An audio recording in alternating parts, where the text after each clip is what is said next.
Salut, j'espère que vous allez bien. Je vous retrouve dans une nouvelle vidéo FAQ. C'est la deuxième que je fais sur ma chaîne YouTube. La première, je l'avais fait quand j'avais passé les 1000 abonnés sur YouTube, je crois. C'était un peu pour fêter ça. Et pour vous en apprendre un petit peu plus sur moi, j'avais lancé du coup une boîte à questions sur Instagram en parallèle. Comme j'ai fait du coup là aujourd'hui, j'ai répondu à vos questions et c'est une vidéo qui vous avait pas mal plu. Ça vous permettait d'en découvrir un petit peu plus sur moi, d'en savoir un petit peu plus sur différents sujets. Et du coup là j'ai relancé une boîte à questions, pas pour un événement en particulier, mais juste parce que ça fait longtemps. Et vu que c'est vrai que j'ai souvent du retard dans mes messages Instagram, je me suis dit que ça pourrait faire aussi des réponses et voilà, vous répondre ici en vidéo. Du coup, comme la dernière fois, j'ai récupéré vos questions. J'avoue que j'ai rien préparé, donc il n'y aura pas d'ordre en particulier. Je vais voir si je peux un peu en regrouper certaines en lisant comme ça en gros et puis vous répondre au fur et à mesure. Alors pour commencer, j'ai reçu pas mal de questions du style quel âge as-tu, quel était ton métier avant. Il y a pas mal de questions auxquelles du coup je vais pas répondre ici, mais j'y ai déjà répondu dans l'autre vidéo, donc je vous remettrai la vidéo à la fin de cette vidéo. Je vous mettrai aussi le lien en description et comme ça vous aurez la réponse à ces questions puisque je vous expliquais déjà tout ça. Juste pour vous resituer, mais ça n'a pas changé, j'ai toujours 28 ans, j'aurai 29 en février. Pour vous répondre du coup globalement, parce que c'est une question qui est beaucoup revenue, depuis quand tu es à ton compte, tu continues à travailler, comment gagnes-tu ta vie, tu bosses dans quoi? Donc j'y avais déjà répondu dans l'ancienne FAQ, mais en gros j'ai bossé comme chef de projet pendant quelques années. Bon, je suis assez jeune donc j'ai pas bossé pendant 1000 ans en entreprise, mais j'étais en CDI, parcours assez classique, après avoir fait une école de communication. Et là depuis maintenant 2 ans, je me suis lancée à mon compte. Et puis il y a eu tout ce qui est confinement, etc. Donc ça a pas mal joué dans les décisions de projet et ce que je voulais faire, etc. Mais en gros actuellement je développe mon propre projet professionnel autour d'Aliciophit, donc autour d'Instagram, de ma chaîne YouTube, donc de tous ces partages lifestyle et autour du bien-être avec plein de recettes, des séances de YoFit, des astuces beauté, bien-être, mode, etc. Et en parallèle, du coup, je travaille pour des clients en freelance pour faire de la création de contenu, que ce soit photo et vidéo, principalement pour alimenter leur compte Instagram, mais pas que. D'ailleurs, si vous connaissez quelqu'un qui connaît quelqu'un ou si vous-même vous avez besoin de ce type de service, n'hésitez pas à me contacter soit via Instagram, soit via mon mail pro qui est aussi sur mon Insta. Je suis en perpétuelle recherche de nouveaux clients. Et donc voici ces deux projets qui occupent pas mal mes journées en ce moment. Une autre question, es-tu prof de yoga? Donc non, pas du tout. Je n'ai pas de diplôme, ça je le répète bien à chaque fois. Je n'ai pas suivi de formation. Je ne suis pas diplômée ni comme professeur de sport ou de yoga ou quoi que ce soit. Je partage vraiment des exercices que moi j'ai l'habitude de pratiquer. Depuis maintenant un peu plus de 5 ans, je fais du yoga, du pilates et du renforcement musculaire. C'est comme ça que j'ai un peu créé ma discipline, le YoFit. Je fais à peu près 5 séances par semaine et j'ai travaillé aussi dans une entreprise dans le yoga. Donc le sport, on va dire que c'est un univers qui me plaît, qui me parle et je ne vous partage rien de trop technique. Je ne vous donne pas de conseils. Toutes celles qui m'écrivent et qui me disent « je suis actuellement enceinte, est-ce que je peux faire tel ou tel exercice ?» Jamais je ne m'avance là-dessus. Je vous dis toujours d'aller demander conseil à votre médecin ou d'aller voir un coach qui est spécialisé et qui est diplômé. Je vous partage aucune posture de yoga par exemple, puisque déjà je suis nulle là-dedans et j'ai pas envie que vous fassiez mal ou quoi que ce soit. Donc je vous partage toujours des séances qui sont faciles et accessibles et je reprécise toujours que je ne suis pas professeure de sport. Je suis plutôt autodidacte en fait et je vous partage ce qui fonctionne sur moi et ce que moi je fais chaque semaine. Quelle est ta routine et produit de maquillage, teint et mascara? Merci Alice. Le mieux c'est que je fasse une vidéo avec mon make-up du moment. Ce serait plus plus simple, plus complet, donc je vais vous préparer ça. Hello, partage plus de looks. Et une autre question, c'est très chouette de vous suivre, que pensez-vous de la mode durable slow fashion? Alors oui, promis, je vais partager plus de looks. Pour tout vous dire, dans le logement dans lequel on était au mois d'octobre, bon, déjà on a eu énormément de visites et beaucoup de monde qui est venu nous voir. Donc j'étais moins avec ma caméra et mon téléphone, etc. Et de plus, on n'avait pas de miroir vraiment plein pied avec de la lumière, et c'est pareil d'ailleurs ici. Donc c'est compliqué de vous montrer mon look en 2-2 comme ça.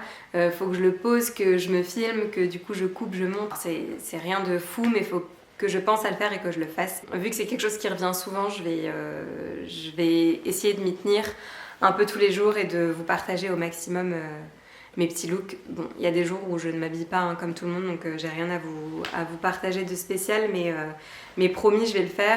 Et il y a aussi une autre chose, c'est que étant en vadrouille, j'ai l'impression de souvent remettre les mêmes choses, parce que j'ai pas emporté beaucoup de pièces avec moi et que là, il commence à faire un peu froid.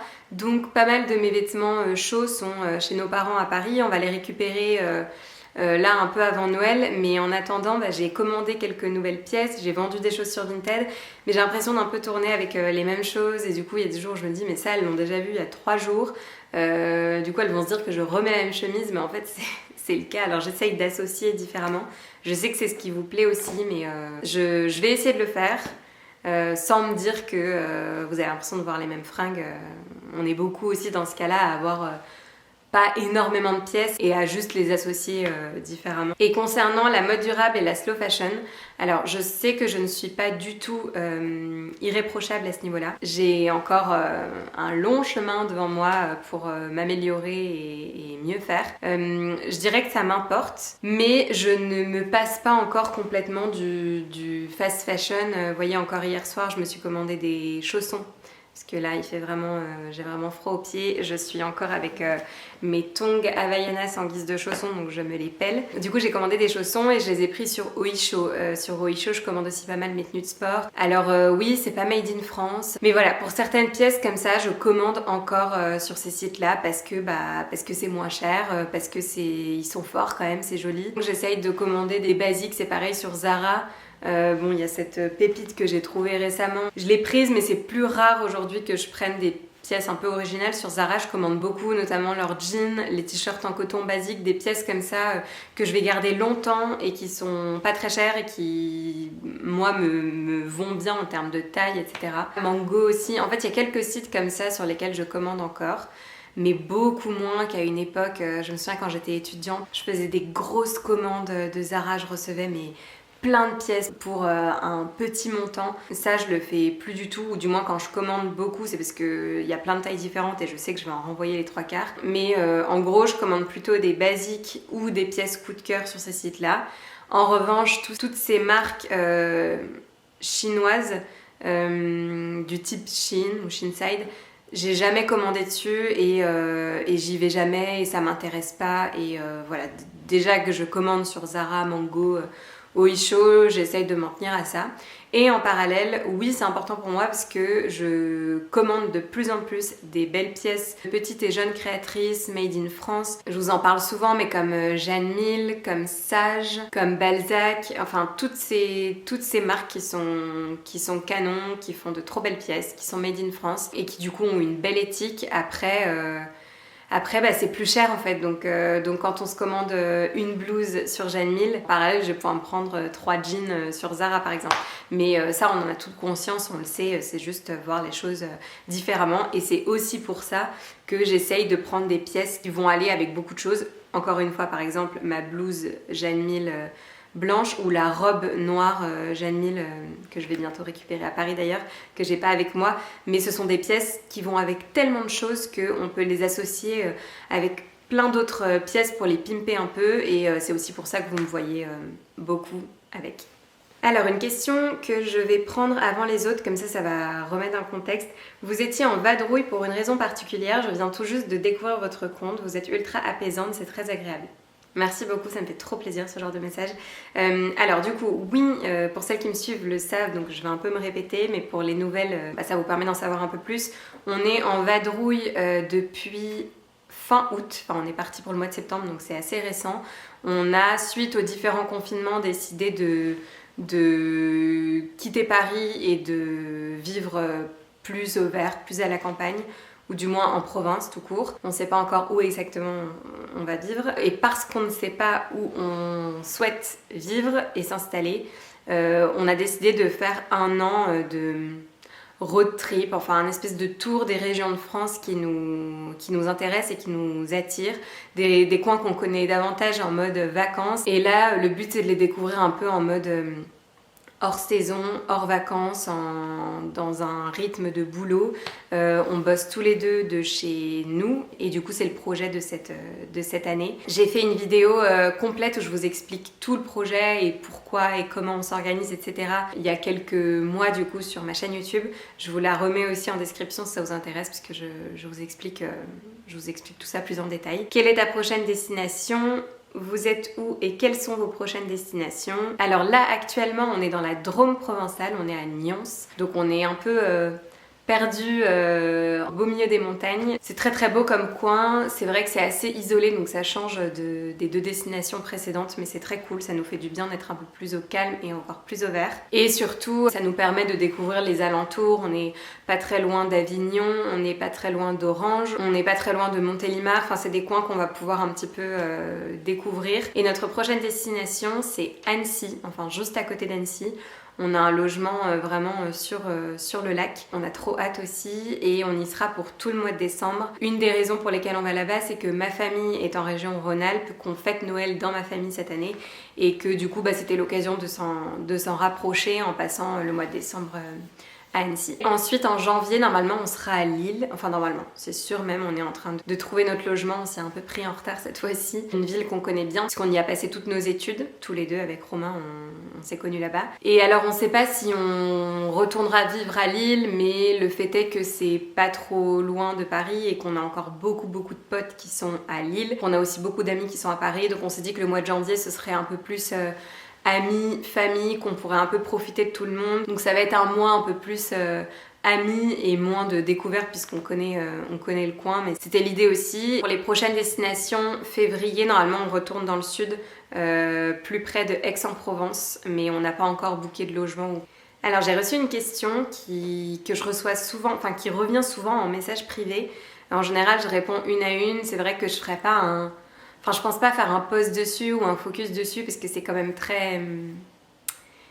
Enfin, pas personnel parce que ça me dérange pas d'en parler et de la montrer, mais je me vois pas faire un gros zoom dessus. C'est concernant ma bague de fiançailles. C'est une bague qui vient de chez Solium Aurum, qui est située dans le 9e à Paris, qui se trouve vraiment collée à la rue des Martyrs. C'est un jeune couple, ils sont adorables et du coup Romain a imaginé et fait faire la bague chez eux. Moi j'ai très peu d'infos puisqu'il a tout géré lui-même et il m'a fait sa demande avec la bague, mais vous pouvez vraiment tout gérer, tout personnaliser. Vous choisissez les pierres, les diamants, la monture, le panier. Vous avez d'abord un croquis avec une version dessin, après une version 3D, après une version 4D où vous l'avez vraiment en espèce de moulure caoutchouc je crois, et après il vous la fait faire, vous réajustez, etc. Et sur la mienne, la seule chose que je peux vous dire, c'est que c'est de l'or rose. Il n'y a pas de pierre de couleur. Et il y a en fait sous cette espèce de poire couronnée, un creux qui était fait pour que l'alliance se glisse dessous. Je peux que vous les recommander, je sais que Romain a eu une très belle expérience aussi avec eux. Ils sont fiables, adorables à vos petits soins et voilà, c'est une belle adresse à connaître que je vous recommande. On revient au sujet vadrouille, etc. Je suis désolée, je pars un peu dans tous les sens. Comment faites-vous financièrement durant cette année de voyage, le rêve? Niveau finance, est-ce que vous dépensez la même chose qu'à Paris, loyer en moins, activités, etc.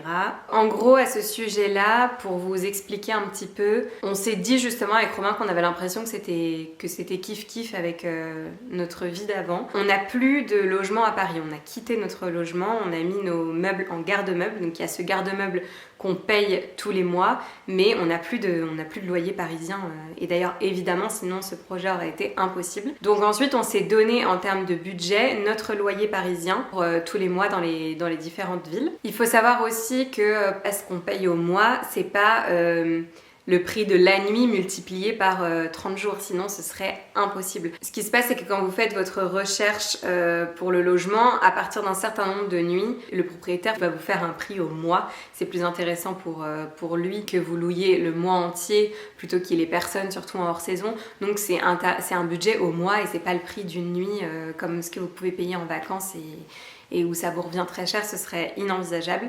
Après, l'autre point aussi, c'est qu'on n'a plus de charges, tout ce qui est électricité, internet, etc. Du coup, c'est englobé dans cette enveloppe, donc c'est un point qui est non négligeable. L'autre point aussi, c'est que cette année, on va pas partir en vacances, même si... je ne le dis pas du tout de manière négative, on n'en a pas besoin du tout, on en prend plein la vue chaque jour, chaque mois, c'est incroyable. Donc cette année, on la voit aussi un peu comme une découverte et des visites en permanence. Donc ces vacances qu'on se fait habituellement environ 2 fois par an, plus les vacances d'été, enfin à peu près, cette année on n'en fera pas. On s'est fait l'Italie l'année dernière, cette année on fera pas de voyage de ce type, donc ça aussi ça rentre dans notre budget. Et le dernier point, c'est que comme vous pouvez le voir, on fait effectivement beaucoup de restos, etc. Après, je vous partage dès qu'on va au resto ou boire un coup, mais il y a aussi plein de moments où on est chez nous. La semaine là c'est plus calme, enfin excepté au Pila où on a eu beaucoup de monde, mais là c'est plus calme, donc on est chez nous matin, midi et soir. Oui, on fait pas mal de restos, etc. mais je trouve que ce n'est pas égal à tous ces verres qu'on faisait à Paris très souvent. Je suis un peu une flippette, donc il y avait le budget, le beurre, les trottinettes électriques, etc. Enfin, il y a toutes ces petites choses-là du quotidien que on n'a plus vraiment aujourd'hui. On fait aussi nos courses au marché et au supermarché. Donc au final, on se dit que ça doit être à peu près égal, mais il n'y a pas de... Enfin, beaucoup nous disent, mais quand vous faites avec votre loyer parisien, on a lâché notre appartement, on n'a plus d'appartement à Paris et heureusement, sinon ce serait pas possible. Le gros budget, ça a été la voiture, puisqu'on a dû acheter une voiture. Mais voilà, c'est un investissement sur le long terme. Et au final, c'est pareil, tous les billets de train qu'on pouvait acheter à l'époque où on était à Paris, dès qu'on rentrait chez nos parents, ou même pour se trimballer dans Paris, maintenant on est en voiture, donc on paye l'essence. Une autre question, c'est marrant comme quoi j'ai vraiment une communauté qui me ressemble, mais vous vous ressemblez aussi entre vous. Coucou Alice, pas trop difficile d'être loin de chez soi. Tu arrives à te créer tes petites routines. Hello, avoir un vrai chez toi ne te manque pas trop. Étonnamment, pas du tout. Je vous en parlais davantage du coup dans la vidéo explicative de ce projet, mais c'est pas quelque chose qui nous ressemble d'avoir fait ça. On n'est pas, enfin du moins moi, je suis pas trop du genre à prendre des risques. J'aime bien être organisée et je sais que je suis quelqu'un un peu dans le contrôle. Et au final, on vit notre meilleure vie. Le fait de ne pas avoir de chez nous pour l'instant ne nous manque pas du tout et ne me manque pas du tout. À chaque fois, on redécouvre un endroit, on se réadapte. En fait, c'est agréable et ça remet un peu dans une nouvelle dynamique et dans un nouveau rythme à chaque fois. Ça remotive aussi. Je trouve que c'est hyper agréable de changer d'endroit pour travailler. Ça aide aussi à trouver de nouvelles idées, à être plus créative. Étonnamment, j'adore ça. Alors c'est certainement que dans un an j'en aurai marre et on a aussi très hâte paradoxalement d'avoir notre chez nous et de se poser. Pardon, ça a coupé, j'avais plus de place sur la carte mémoire, je sais plus trop ce que je disais. Je crois que je disais que j'étais quelqu'un qui avait besoin d'avoir une et des routines.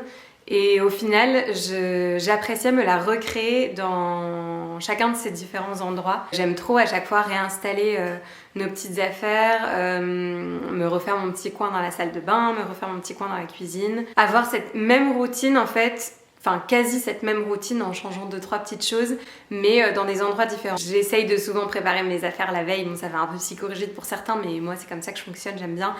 Du coup, quand on change d'endroit, on prépare plus ses affaires au même endroit. La cuisine c'est pareil, là on a une cuisine hyper aérée, hyper lumineuse, c'est trop agréable, donc j'aime trop me préparer mes petits trucs aussi. La salle de bain est trop bien, j'ai installé mon petit maquillage, mes petits soins. On arrive à se recréer notre petite routine, et puis c'est cool, ça change, ça pimente un peu aussi notre vie. Alors, comment faites-vous pour trouver vos logements et quels sont les critères importants pour vous? Alors ça, c'est un point qu'on affine au fur et à mesure et on apprend aussi, donc c'est intéressant.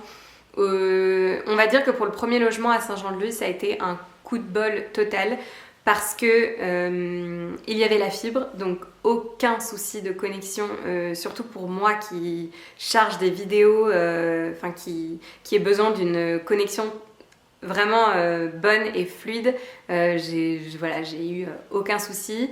L'appartement était d'un propre mais nickel. La propriétaire était très maniaque, donc vraiment il était nickel. Très bien équipé, donc j'ai à aucun moment eu ce sentiment de manquer d'un moule à tarte, d'un saladier, d'un robot. Enfin, il y avait vraiment tout. Il était très lumineux, donc trop bien aussi pour tourner mes vidéos, etc.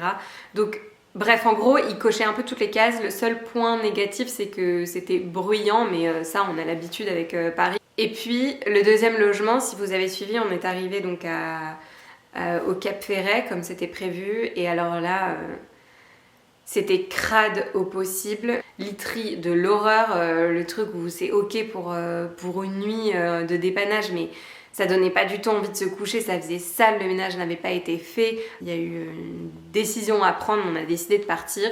Et ce genre d'aventure, entre guillemets, nous permet d'affiner justement nos critères et de nous dire il faut forcément qu'on check à chaque fois que ça ait l'air propre, que ce soit bien équipé, que le lit fasse envie. Enfin, c'est bête, mais on y est quand même pendant un mois à chaque fois. C'est pas juste le temps d'un week-end ou le temps de vacances où on s'en fiche d'être dans un lit qui est un peu merdique. Là, on y est quand même à chaque fois sur du long terme. L'autre point aussi, c'est que là, au Pila par exemple, la connexion internet était vraiment pas ouf. Donc ça aussi, ça nous a permis de nous rendre compte que moi sans fibre, bah c'est un peu compliqué. Là actuellement, on l'a pas du tout non plus. Mais c'est comme ça en fait, quand on est dans des régions hyper isolées ou des coins hyper isolés en France, bah c'est normal que la connexion elle soit moins bonne.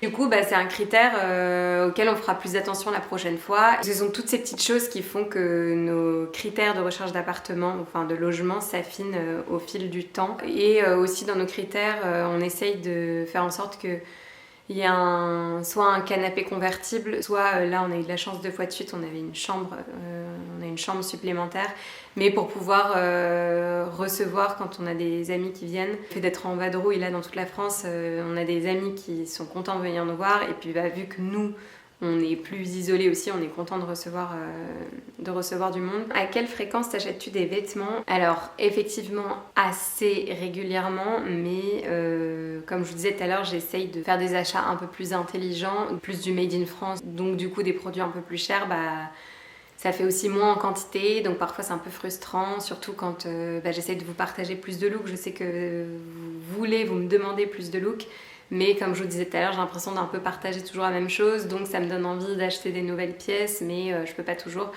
Bref, on va dire régulièrement, mais c'est pas non plus, je me donne pas X pièces par mois. C'est plus en fonction des périodes. Quand on est parti là pour le mois de septembre, tout le mois de septembre, je me suis rien acheté parce que j'avais tous mes vêtements d'été que j'ai encore pu porter parce qu'il a fait trop beau à Saint-Jean-de-Luz. Et puis arrivé au mois d'octobre, les températures ont commencé à chuter, etc.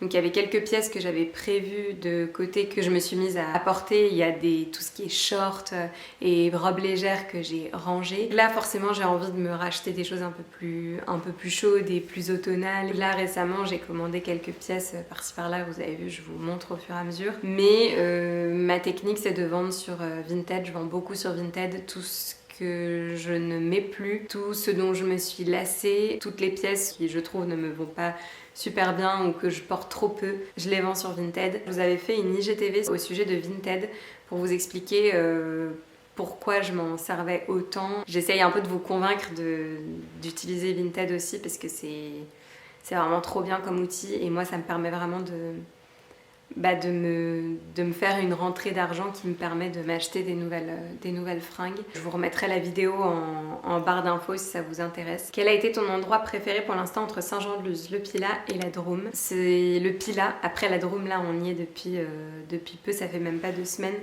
Mais là comme ça je dirais le Pilat. On a adoré Saint-Jean-de-Luz et le Pays Basque. Vraiment c'était incroyable, en plus on a eu un temps de ouf. Mais là-bas on connaît pas grand monde et c'est quand même un peu plus isolé. Le Pilat, ce qui est marrant, c'est qu'on n'avait pas vraiment prévu d'y aller. On devait être au Cap Ferret, mais je sais pas, c'est marrant en fait. C'est un peu un concours de circonstances qui a fait qu'on s'est retrouvés au Pilat et on a eu un peu un coup de cœur pour ce coin. Moi je connaissais bien puisque j'y ai passé de nombreuses vacances quand j'étais jeune, mais je m'étais jamais projetée d'y vivre en fait ou d'y retourner comme ça hors saison. Et c'était incroyable. Et là, la Drôme provençale, on est plus isolé, donc on n'est pas du tout proche d'une grande ville, enfin c'est complètement différent. Mais voilà, ça fait même pas 2 semaines qu'on est là. Alors je terminerai avec 2 dernières questions. Rien à voir, pensez-vous à adopter un animal? Ça me fait rire, enfin y a rien de drôle, mais alors non, pas du tout, mais juste parce que c'est trop contraignant et pas en rapport avec notre Tour de France. Là ce serait un peu compliqué puisque la plupart des logements dans lesquels on va, en général les animaux sont interdits. Moi j'aimerais bien avoir un chat. Je trouve que c'est facile à gérer puisque c'est assez autonome un chat et en même temps c'est tellement câlin et apaisant et j'avais un chat donc ça me manque aussi. Enfin je sais que j'aimerais bien un chat. Et Romain est plus chien et c'est aussi un budget en plus en fait d'avoir un animal. Donc pour l'instant non, c'est pas le sujet mais plus tard sûrement qu'on aura un animal. Et pour finir, feras-tu une wishlist de Noël? Je termine cette question parce que l'année dernière, je vous avais fait des sélections cadeaux pour vous aider un petit peu. Soit des petits cadeaux à offrir, on a tout le temps des cadeaux à faire pour une cousine ou quand on fait des Noëls entre amis, etc. Donc je vous avais fait des sélections de cadeaux pour des amis, de cadeaux pour les hommes. Je vous avais fait aussi une sélection de bijoux. Tout ça c'est en story à la une sur mon Instagram, c'est un petit sapin. Et cette année, je vais essayer de vous en refaire, oui. Ma wishlist de Noël, je sais pas trop si j'en ferai une. Mais je vous ferai certainement des sélections, ouais, si ça peut vous donner des idées. Donc voilà pour cette deuxième FAQ. J'espère que cette vidéo vous aura diverti, vous aura plu. J'en referai peut-être une dans quelques mois ou peut-être une plus ciblée sur notre projet de cette année d'être en vadrouille par-ci par-là. Je sais que je reçois souvent pas mal de questions à ce sujet, mais pour l'instant c'est encore un peu tôt, ça fait même pas 3 mois qu'on est parti. Donc peut-être qu'au bout de 6 mois, ce serait pas mal de faire le point. N'hésitez pas à me dire dans les commentaires ce que vous en pensez ou ce que vous aimeriez avoir un peu comme bilan ou les questions que vous vous posez à ce sujet. Merci beaucoup pour votre soutien sur Instagram au quotidien et puis ici aussi sur YouTube. Je vous retrouve pour une prochaine vidéo mercredi et puis dimanche puisque une vidéo sort chaque mercredi et chaque dimanche à 18 h. En attendant, on se retrouve là tout de suite sur Instagram. Je vous dis à très vite et prenez soin de vous. Ciao!